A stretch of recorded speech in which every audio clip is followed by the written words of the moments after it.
नमस्कार दोस्तों, आप सबका स्वागत है आपके अपने YouTube चैनल विकास फिजिकल एजुकेशन स्टडी पर। मैं आपका साथी विकास लगातार खेल व शिक्षा की जानकारी के लिए बना हुआ हूँ आपके साथ। तो दोस्तों भाई, हम बहुत दिनों बाद आपके सामने आ रहे हैं। वीडियो बहुत से स्टूडेंट्स की रिक्वेस्ट आती रहती है, वीडियो बनाओ। थोड़ी सी व्यस्तता के कारण हम वीडियो नहीं बना पा रहे हैं, लेकिन मैं जहाँ तक कोशिश होगी आपका, जहाँ तक मेरा सामर्थ्य है उस हिसाब से आपकी ज़रूर मदद करूँगा जो भी मुमकिन होगा। और भाई मेरा जो मैं कहता हूँ भी हमें ज़्यादा नॉलेज तो है नहीं, लेकिन जो एक पढ़ाने का एक तरीका है उस हिसाब से हम आपको अच्छे से अच्छा जो होगा वो प्रोवाइड करवाएंगे और आपके परीक्षा के लिए जो उपयोगी होगा। तो दोस्तों भाई, प्रशिक्षण की विधियाँ भाग 6 ये वीडियो है। प्रशिक्षण काल में मैंने और भी वीडियो पर ट्रेनिंग मेथड बताए हैं, और प्रशिक्षण की जो विधियाँ हैं उनमें पीछे भी मैं फेस में किस में इंटेंसिटी ज़्यादा होनी चाहिए, किस में वॉल्यूम कम होनी चाहिए, ये बताया था आपको। लेकिन प्रशिक्षण के 3 चरण होते हैं। प्रशिक्षण के 3 चरण होते हैं भाई। पहला होता है तैयारी काल, प्रिपरेटरी पीरियड। दूसरा होता है कंपटीशन काल, प्रतियोगिता काल। तीसरा होता है संक्रमण काल, ट्रांसमिशनल पीरियड। तो भाई तीनों अलग अलग हैं। तैयारी काल अलग है, प्रतियोगिता काल अलग है और संक्रमण काल अलग है। तो प्रशिक्षण है जो इसके 3 चरण है। प्रशिक्षण पहले बताया था मैंने भी, प्रशिक्षण कैसा होना चाहिए। प्रशिक्षण भाई वैज्ञानिक सिद्धांतों पर आधारित होना चाहिए, और प्रशिक्षण के जो चरण हैं वे तीनों ये साइंटिफिक ही हैं भाई। तैयारी काल प्रिपरेशन पीरियड है, कंपटीशन पीरियड है और ट्रांसमिशन पीरियड है, संक्रमण काल। तो इनमें अलग अलग जो मनोस्थिति है वो भी अलग रहेगी, और जो ट्रेनिंग का लेवल है वो भी अलग रहेगा, और ट्रेनिंग भी अलग अलग रहेगी। पहला है प्रशिक्षण के भाई 3 चरण बता दिए। पहला है तैयारी काल।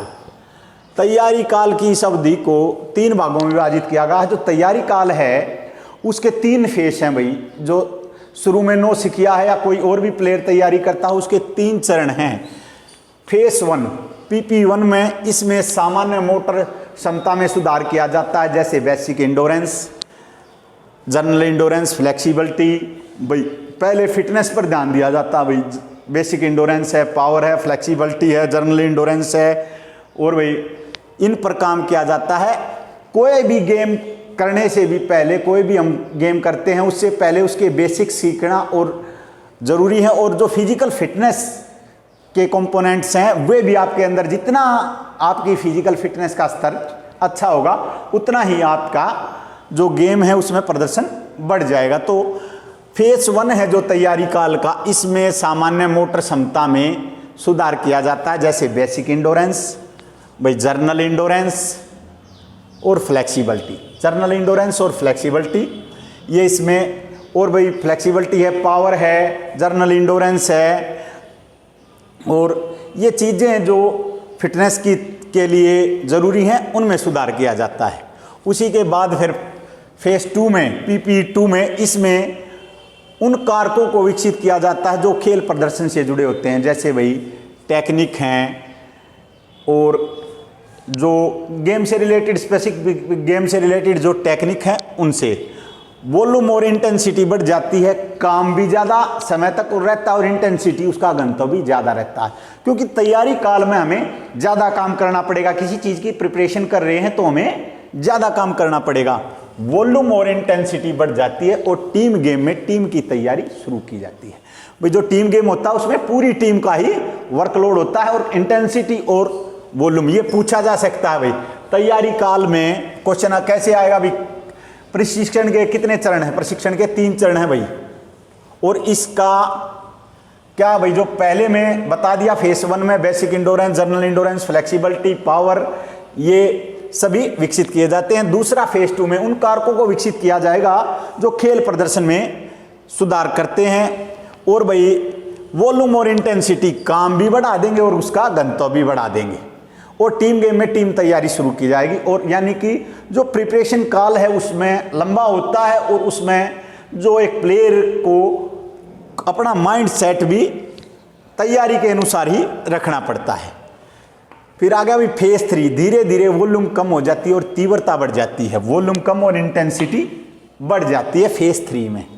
फेस 3 में वॉल्यूम कम हो जाएगी और इंटेंसिटी बढ़ जाएगी, और अभ्यास मैचों पर जोर दिया जाएगा, जैसे बॉक्सिंग करता है कोई खिलाड़ी तो बॉक्सिंग का ही मैच कराया जाएगा, रेसलिंग करता हो तो रेसलिंग का, और जूडो का जैसे कि उसका कंपटीशन मैच होता है उसी हिसाब से जोड़ दिया जाएगा। अब आते हैं भाई तैयारी काल में मनोस्थिति कैसी होनी चाहिए। ये कुछ बुक्स में दिया भी गया, कुछ में नहीं भाई। अब मैंने इसकी वहाँ पर पढ़ागा कि भाई तैयारी काल में खिलाड़ी का माइंड सेट कैसा होना चाहिए। खिलाड़ी का माइंड सेट तैयारी काल में भाई तैयारी पर ही फोकस होना चाहिए और उसके दिमाग में भी उसकी स्किल चलती रहनी चाहिए। तो तैयारी काल में तो फोकस रहना चाहिए भी उस स्किल पर, उसको क्या करना है, कैसे कैसे अपनी परफॉर्मेंस बढ़ानी है। तैयारी के बाद तैयारी काल किसके लिए होता है भाई? तैयारी काल जो प्रतियोगिता के लिए ही तो तैयारी करते हैं। फिर आता है नंबर 2 है प्रतियोगिता काल, कंपटीशन पीरियड। उच्च विशिष्ट साधनों का प्रयोग किया जाता है, तीव्रता इंटेंसिटी बढ़ जाती है और वॉल्यूम घट जाती है। काम कम करेंगे और तीव्रता से करेंगे। कोई भी एक्सरसाइज करेंगे कम, उसकी वॉल्यूम कम हो जाएगी और इंटेंसिटी तीव्रता बढ़ा देंगे। जैसे भाई रेसलिंग मैच है 6 मिनट का होता है, कम छोटे बाउट करवा देंगे या आधा 6 मिनट तक, जो लंबे समय तक चलते रहते हैं जैसे स्पारिंग, वो नहीं होगा। बॉक्सिंग में जैसे लंबे समय तक चलते रहते हैं नहीं होगा भाई। इसमें क्या होगा, वॉल्यूम कम हो जाएगी, इंटेंसिटी स्पीड भी बढ़ जाएगी और तीव्रता बढ़ा दी जाएगी। और जो भी हम करेंगे वो फास्ट करेंगे, लेकिन थोड़ा करेंगे लेकिन फास्ट, कंपटीशन के हिसाब से। और विभिन्न परिस्थितियों में स्किल में महारत हासिल किया जाता है। जो आपकी टेक्निक्स हैं उनमें ही आपको महारत हासिल करनी पड़ती है तैयारी काल में, कि भी जो हमारी स्किल है उनको ही हम अच्छी तरह से तैयार कर लें। साइकोलॉजी के अनुसार माइंड सेट कंपटीशन काल में अन्य वस्तुओं पर ध्यान हटाकर प्रतियोगिता पर फोकस, अन्य वस्तुओं पर ध्यान हटाकर प्रतियोगिता पर फोकस। और आप जो चिंता का स्तर है वो कैसा होना चाहिए भी? चिंता का स्तर एक खिलाड़ी का कैसा होना चाहिए? चिंता का स्तर एक खिलाड़ी का मध्यम होना चाहिए, तभी वो दे पाएगा रिजल्ट। तो भाई जब वो रिजल्ट दे पाएगा जब उसका चिंता का स्तर मध्यम रहेगा। और कंपटीशन काल के दौरान एक खिलाड़ी को अपने कोच के इर्द गिर्द रहने की सलाह दी जाती है, दूसरी वस्तुओं से उसे कट जाना चाहिए ताकि उनका खिलाड़ी का माइंड किसी अन्य तरफ डाइवर्ट ना हो। और भाई उच्च विशिष्ट साधन जो अलग अलग वो आ रही हैं उनका प्रयोग किया जाएगा, अलग अलग साधनों का। हाँ, तैयारी काल के दौरान एक और मैं बता देता हूँ, वेट ट्रेनिंग है, जो भार प्रशिक्षण है 10-15 दिन पहले जो कंपटीशन तैयारी काल में तो होता है, लेकिन प्रतियोगिता काल में जो वेट ट्रेनिंग है उसे छोड़ दिया जाता है। लगभग हल्की वेट ट्रेनिंग की जाती है, कोई कर ली तो कर ली, नहीं तो नहीं। नहीं तो 10-15 दिन पहले कोई भी खेल है उसमें जो वेट ट्रेनिंग है उसको छोड़ दिया जाता है। अब आता है तीसरा भाई, और माइंड सेट बता दिया भाई, कंपटीशन काल में अन्य वस्तुओं पर ध्यान हटाकर प्रतियोगिता पर फोकस। और खिलाड़ी को अपने कोच के इर्द गिर्द रहना चाहिए, अपने कोच के आसपास रहना चाहिए ताकि उसका ध्यान अलग जगह न जाए। और चिंता का स्तर है जो भाई कोई भी कंपटीशन है, कोई भी है, उसके लिए भाई चिंता का स्तर अगर आपका हाई होगा तो आप प्रदर्शन में कमी आ जाएगी, और चिंता का स्तर अगर कम होगा तो आप लेजी हो जाओगे और कॉन्फिडेंस में आप वो अपना अच्छा प्रदर्शन नहीं दे पाओगे। इससे आगे है भाई संक्रमण काल, रिकवरी के लिए किया जाता है भाई संक्रमण काल। अभी क्वेश्चन आया है KVS में भाई, ट्रांसमिशन पीरियड में क्या किया जाता है? रिकवरी की जाती है भाई। संक्रमण काल रिकवरी के लिए सक्रिय आराम किया जाता है, एक्टिव रेस्ट, फ्री माइंड रखा जाता है ताकि खिलाड़ी रिफ्रेश महसूस कर सके। वॉल्यूम और इंटेंसिटी दोनों कम होती हैं। अलग जो सक्रिय रिकवरी है जैसे गेम लगा लिया, स्विमिंग लगा लिया, बर्डन नहीं दिया जाता है। तो दोबारा बता देता हूं दोस्तों भाई, प्रशिक्षण के 3 चरण हैं, तैयारी काल, प्रतियोगिता काल और संक्रमण काल, प्रिपरेटरी, कंपटीशन और ट्रांसमिशन। तैयारी काल इस अवधि को 3 भागों में बांटा गया। PP1 में, फेज 1 में सामान्य मोटर क्षमता में सुधार किया जाएगा, basic endurance, general endurance, flexibility, power, इनको इंप्रूव किया जाएगा। इन चीज़ों को जो आपके फिजिकल फिटनेस के कंपोनेंट्स हैं उन पर ध्यान दिया जाएगा। आगे है दूसरा भाई, फेज 2 में उन कारकों को विकसित किया जाएगा जो खेल प्रदर्शन से जुड़े होते हैं, जो खेल प्रदर्शन से जुड़े होते हैं, जो आपकी परफॉर्मेंस से जुड़े होते हैं। जैसे भाई स्किल हैं, विभिन्न स्किलों पर काम किया जाएगा। वॉल्यूम और इंटेंसिटी दोनों बढ़ जाएंगी, काम भी ज़्यादा होगा और भाई देर तक काम भी ज़्यादा होगा और इंटेंसिटी उसका गंतव्य भी ज़्यादा होगा।